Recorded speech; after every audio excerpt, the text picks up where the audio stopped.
সভাপতি, আমার পাশে উপস্থিত সহ আলোচক বৃন্দ, আমার সামনে উপস্থিত হাদির সহযোদ্ধারা, মিডিয়ার ভাই ও বোনেরা, সবাইকে জানাই আমার দল যাত্রার পক্ষ থেকে সংগ্রামী সালাম এবং শুভেচ্ছা। আসসালামু আলাইকুম। আমার ভাই হাদি কথা রেখেছে। আমার ভাই হাদি বলেছিল, জান দেব কিন্তু চুলাই দেব না। আমার ভাই হাদি বলেছিল, শহীদ হব কিন্তু ভারতীয় আধিপত্যবাদের সামনে মাথা নত করব না। আমার ভাই হাদি কথা রেখেছে। আমার ভাই হাদি তার জীবন দিয়েছে। আমার ভাই হাদি শহীদ মৃত্যুকে বরণ করেছে, কিন্তু আমার ভাই হাদি চুলাইকে বিক্রি হতে দেয় নাই। আমার ভাই হাদি ভারতীয় আধিপত্যবাদের সামনে মাথা নত করে নাই। হাদির দেহটা আজকে নিথর, বাইরে থেকে বাংলাদেশের পথে আসছে, কিন্তু সে যেই আদর্শটা রেখে গেছে তা ওই সূর্যের মতো জ্বলজ্বল করে জ্বলছে। সেই আদর্শকে ধারণ করে আমাদের দায়িত্ব মাথা উঁচু করে পথ চলা, তাহলেই আখির আত্মা শান্তি পাবে। গত পরশুদিন জুলাই ঐক্যের ব্যানারে আমরা গিয়েছিলাম ভারতীয় দূতাবাস ঘেরাও করতে। আমাদের দাবি ছিল খুনি হাসিনাকে ফেরত দিতে হবে। হাদির উপর যারা হামলা করেছে তাদেরকে হিন্দুস্তান আশ্রয় দিয়েছে, তাদেরকে ফেরত দিতে হবে। পরবর্তীতে ওই হিন্দুস্তানি সরকার অফিসিয়াল বিবৃতি দিয়ে বলেছে ভারতীয় দূতাবাসে এসেছিল কিছু চরমপন্থী। ভারত সরকার আমাদেরকে চরমপন্থী বলতে চায়। আমি ভারত সরকারকে বিনয়ের সাথে বলতে চাই, চরমপন্থী শব্দের অর্থ হচ্ছে কোন ব্যক্তি অথবা গোষ্ঠী কোন বিষয় নিয়ে যদি আপোষ না করে, মাথা নত না করে, একরোখা থাকে, তাকে বলা হয় চরমপন্থী। বাংলাদেশের পক্ষে, বাংলাদেশের স্বাধীনতা সার্বভৌমত্বের পক্ষে আমরা সবাই চরমপন্থী।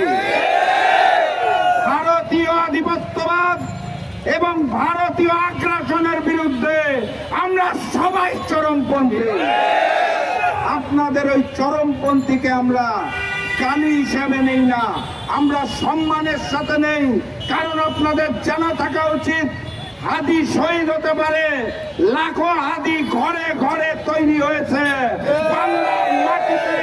ভারতীয় আধিপত্যবাদ এবং আগ্রাসনকে আর মেনে নেওয়া হবে না ইনশাআল্লাহ। ওই ভারতের তিলকওয়ালী মুখ্যমন্ত্রী ফ্যাসিস্ট শেখ হাসিনা দেশ ছেড়ে পালিয়েছে। ভারতে বসে, দিল্লিতে বসে এখন দেশপ্রেমিকদের হত্যা করার নীল নকশা করছে। তাদের সহযোগিতায় নেমেছে হিন্দুস্তানি র। আমি তাদেরকে বলতে চাই, চোখ খুলে দেখুন, ওই শেখ হাসিনার মতো মাথা নত করার প্রজন্ম এখন আর বাংলাদেশে নাই। আমরা জুলাইতে যেভাবে প্রতিরোধ করেছি, জুলাই যোদ্ধারা রক্ত দিতে শিখে গেছে। যতবার আঘাত আসবে আবু সাইদের মতো বুক পেতে দেবে, আমার ভাই হাদির মতো বুক পেতে দেবে। কিন্তু নতুন বাংলাদেশকে আর ভারতের করদ রাজ্য হতে দেবে না।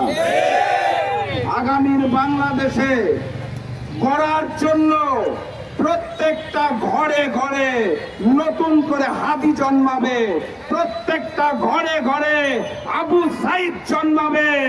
আমরা নতুন বাংলাদেশ তাদের আদর্শে গড়ে তুলব ইনশাআল্লাহ। আমার সামনে যে ব্যানারটা আছে, এই ব্যানারটা দেখুন, এক পাশে ফেলানি, আরেক পাশে হাদি। আমি আপনাদের স্পষ্ট ভাষায় জানিয়ে দিতে চাই, আমাদের লড়াইটা আজাদির লড়াই। ফেলানি থেকে হাদি, আজাদি আজাদি। ফেলানি থেকে হাদি, ফেলানি থেকে হাদি।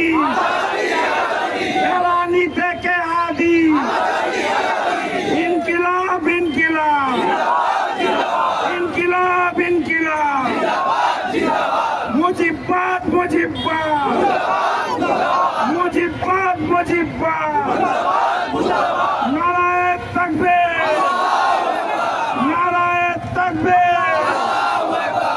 বক্তব্য দীর্ঘায়িত করব না, স্লোগানটা মাথায় রাখবেন। মাথা নত যদি হয় মহান রব্বুল আলামিন আল্লাহর সামনে হবে, হিন্দুস্তানের কসাই নরেন্দ্র দামোদর দাস মোদির সামনে না, কোন মুজিববাদের সামনে না। আর ওই যে কালচারাল ফ্যাসিস্ট যারা রয়েছে তাদেরকে বলে দিতে চাই, হাসিনা পালিয়েছে, আপনাদেরও পালাতে হবে, যুদ্ধ শুরু হয়ে গেছে। আবারও দেখা হবে, আবারও কথা হবে।